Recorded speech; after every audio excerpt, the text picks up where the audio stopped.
안녕하세요. 팡팡 변호사 김태형입니다. 오늘은 제가 가정법원에 근무하면서 실제 재판했던 사건들 중에 기억에 남고 충격적인 사건들 몇 가지에 대해서 말씀드려 보도록 하겠습니다.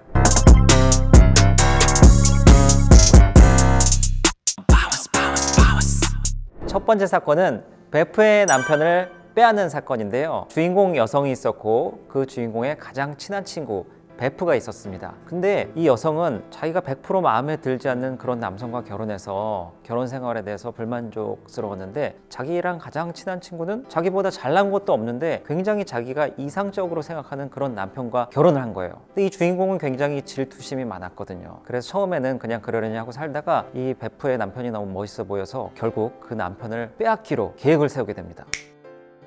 어떻게 하냐면은 젊은 남성들 2명을 섭외해서 베프한테, 야, 오늘 우리 그냥 술이나 한잔 하면서 친구들이랑 넷이서 한번 그냥 재밌는 시간을 가져보자, 이렇게 얘기를 했었어요. 근데 그 베프는 남편과 너무나 잘 지내고 있었기 때문에 처음에 그 유혹에 넘어가지 않았습니다. 근데 이제 살다가 보면은 뭐 싸우기도 하고 결혼 생활이 무료해지기도 하고 그럴 수 있는데, 그런 틈을 타서 다시 한번 이렇게 유혹을 하니까 그 베프도 결국 넘어가게 됩니다. 그래서 술자리에서 넷이서 좋은 시간을 가지고 나중에 이제 점점 친해지게 됐거든요. 그러다가 어느 날 베프는 젊은 남자 중 한 명이랑 선을 넘게 됩니다. 이 기회를 포착한 이 주인공은 불륜 영상을 찍어갖고 그 베프의 남편에게 보냈고요. 그 베프의 남편은 부인이랑 너무 잘 지내고 있다가 그런 영상을 보고 너무나 충격을 받은 나머지 이혼 소송을 제기하고 위자료 소송을 제기하고 재산분할 심판 청구를 하게 됐습니다. 그래서 결국 베프랑 그 베프의 남편은 이혼을 하게 됐는데요. 이 주인공도 자기 남편이랑 이혼을 하고 그 베프의 남편을 만나서 위로해 주기 시작합니다. 그 베프의 남편은 처음에는 약간 경계를 했는데, 그래도 너무 믿었던 부인한테 그런 일을 당하고 나서 외로웠던 나머지 이 주인공의 유혹에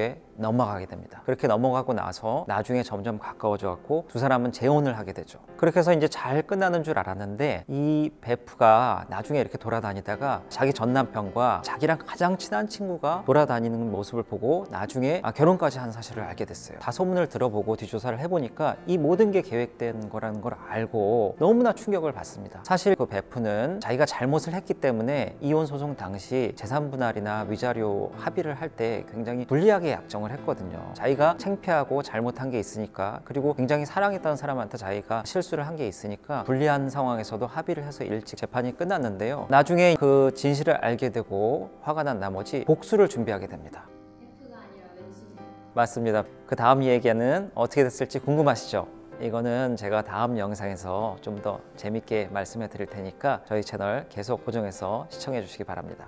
두 번째 사건은 굉장히 특이한 사건입니다. 이 처벌에 대해서 고민이 굉장히 많았던 사건인데요. 어떤 사건이냐 하면은, 제가 소년 심판을 꽤 오랫동안 진행을 했었습니다. 고등학생 비행 청소년이 있었는데 그 비행 청소년이 범행을 저지르게 됩니다. 어떤 범행이냐 하면은, 사실은 이 친구가 동성애자였거든요. 동성애 성매매를 하게 됩니다. 잘 아시다시피 성매매는 성매매 특별법에 의해서 처벌받는 범죄거든요. 근데 이 비행소년이 채팅을 통해서 성매매를 하게 되는데, 그 성매수남이 누구냐 하면은 우리나라의 중견기업을 다니고 있는 청년이었어요. 그 청년이랑 만나서 동성애 성매매를 한 거죠. 그렇게 하고 잘 헤어졌습니다. 근데 어느 날 그 비행소년이 이 청년을 협박하기 시작합니다. 어떻게 협박을 했냐면은, 당신 이름이랑 당신 주소랑 당신 직장이랑 다 알고 있다. 내 말을 듣지 않으면은 너의 성매매, 특히 동성애 성매매를 직장에 다 알려버릴 테니까 이제부터 내 말을 들어라. 넌 나의 노예다. 이런 식으로 협박을 하기 시작한 거예요. 이게 협박의 내용이 좀 특이했었어요. 보통은 이제 협박을 하고 강요를 하면은 자기한테 이득이 되는 걸 하거든요. 쉽게 말하면 뭐 여성을 협박할 때는 네 몸을 달라, 남성을 협박할 때는 돈을 요구하든지 그렇게 하는데, 이 사건은 굉장히 특이하게 비행소년이 그 청년에게 요구한 내용이 제가 봤을 때는 이게 나쁜 것인가 이런 게 생각이 들 정도로 좀 특이했는데요. 어떤 내용이냐면은, 매일 아침 일어나서 30분 동안 운동을 해라. 스쿼트 200개, 팔굽혀펴기 100개, 그리고 줄넘기 10분, 이렇게 해서 매일 아침마다 그걸 인증해서 동영상으로 보내지 않으면 너의 동성애 성매매 사실을 너의 직장에 알리겠다, 이렇게 협박을 한 거예요. 그 결과 한 5, 6개월 동안 그 청년이 협박을 당했는데, 원래 굉장히 퉁퉁하고 좀 둔해 보였거든요. 근데 6개월 뒤에 완전히 식스팩에 몸짱이 된 겁니다. 이게 분명히 범죄거든요. 협박을 했고 또 의무 없는 일을 강요한 거예요. 이 피해 청년은,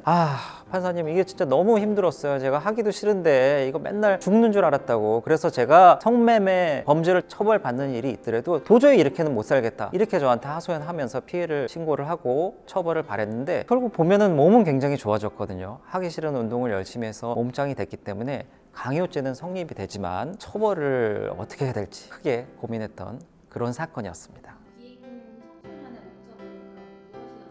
비행 청소년은 사실 그 성매수남을 자기의 노예처럼 만들어서 완전히 자기 이상형으로 만들고 싶어 했던 것 같습니다. 성격이나 여러 가지 그런 건 마음에 들었는데, 그래서 계속 관계를 유지해야 하고 싶었는데 조금 더 자기 이상형에 가깝게 하기 위해서 그렇게 요구했던 것으로 보입니다. 어떻게 보면 뭐 자기의 이득을 위해서 한 거네요. 자, 오늘 소개해드릴 마지막 사건은 제가 여러 불륜 사건들을 많이 봤는데요. 가정법원에서 뭐 5년 이상 근무를 하다 보니까 별의별 희한한 사건들을 많이 봤습니다. 불륜을 저지르는 경우는 굉장히 많거든요. 근데 두 커플이 이렇게 크로스로 불륜을 하면서 서로 몰랐던 사건이 있습니다. 쉽게 얘기하자면 여기 한 커플이 있고 또 여기 한 커플이 있습니다. 이 커플의 남편과 이 커플의 부인, 또 이 커플의 부인과 이 커플의 남편이 서로 크로스로 불륜을 저질렀던 거죠. 외도를 하고 있었던 겁니다. 근데 일방 입장에서 생각해 보면은 내가 바람을 피고 있는데 내 부인, 내 남편은 집에서 얌전히 있겠지, 이렇게 생각하고 있었거든요. 근데 알고 보니까 내 배우자도 바람을 피고 있을 뿐더러 그 상대방이 바로 내가 바람을 피는 그 상대방의 배우자였던 거예요. 그걸 서로 전혀 몰랐던 거예요. 자기들은 뭐 좋다고 그렇게 바람 피고 외도하고 했는데 그 사실을 전혀 몰랐던 게 큰 문제였습니다. 근데 오랫동안 그런 관계를 유지하다가 한쪽이 발각이 돼서 결국 다 들통이 났는데요. 이 경우에는 그 각자 다 창피하고 또 자녀도 있고 그래갖고 이런 게 많이 알려질까봐 재판 과정이 굉장히 쉽게 정리가 됐습니다. 서로 합의가 빨리 되고 다 이혼하고 또 위자료 청구하고 상간소송 이런 게 다 합의가 됐는데요. 제가 이제 나중에 가정법원에서 나오면서 궁금했던 게, 저희가 이제 재판을 하면은 이혼까지는 하고 재산분할까지는 하지만 그 뒤에 어떻게 살고 있는지는 알 수가 없거든요. 근데 그렇게 서로 크로스로 불륜을 저질렀던 사람들이 나중에 이혼하고 크로스로 만났던 그 사람들끼리 재혼을 과연 했을까? 그 당시 기록상에서는 굉장히 뭐 애절했거든요. 너 없으면 못 산다, 사람들 없는 곳에서 우리 둘만 무인도에 가서 살아도 된다, 뭐 그런 애틋함이 있었는데 지금 재혼해서 같이 살고 있는지